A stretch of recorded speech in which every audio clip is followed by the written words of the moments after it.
होता है राष्ट्रपति का विशेषाधिकार शक्ति। इस शक्ति के तहत राष्ट्रपति के ऊपर मतलब कि दो तरह का जो मुकदमा होता है वो विशेषाधिकार शक्ति में आता है। तो मुकदमा क्या है, इसमें एक होता है कि फौजदारी आता है, एक होता है दीवानी मुकदमा। मतलब राष्ट्रपति के ऊपर ऑन द ड्यूटी टाइम में, जब तक वह अपने कार्यकाल के दरमियान में है, तो उस समय तक राष्ट्रपति के ऊपर फौजदारी मुकदमा नहीं लगाया जाता है, जबकि दीवानी मुकदमा लगाया जाता है।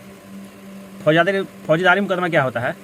फौजदारी मुकदमा होता है कि जब किसी का मर्डर कर दे, किसी का खून खराबा कर दे, मारपीट कर दे, आग लगा दे, किसी का किडनैप कर ले,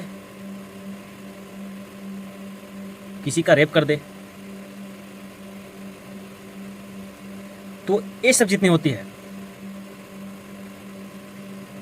किसी का हम धमकी दे रहे हैं या फिर किसी को गोली मार के हत्या कर दिए, तो ये होता है राष्ट्रपति का मतलब ये होता है फौजदारी मुकदमा।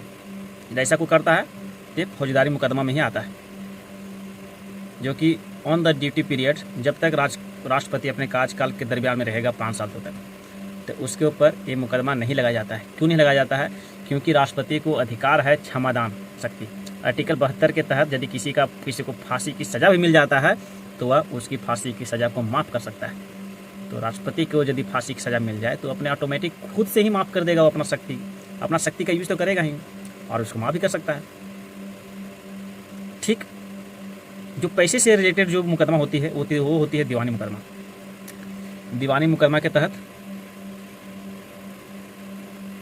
इसे कोई किसी से कर्ज लेता है, कर लिया बैंक से और बैंक से लोन वो चुका नहीं रहा है, तो वो सारी जो होती है मुकदमा वो दीवानी मुकदमा में ही आता है। किसी का संपत्ति छीन लिया हो,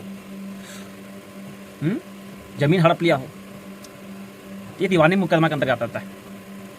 तो ऑन द ड्यूटी पीरियड में भी दीवानी मुकदमा राष्ट्रपति के ऊपर लगता है, जबकि फौजदारी मुकदमा राष्ट्रपति के ऊपर नहीं लगता है। That's this topic is already clear.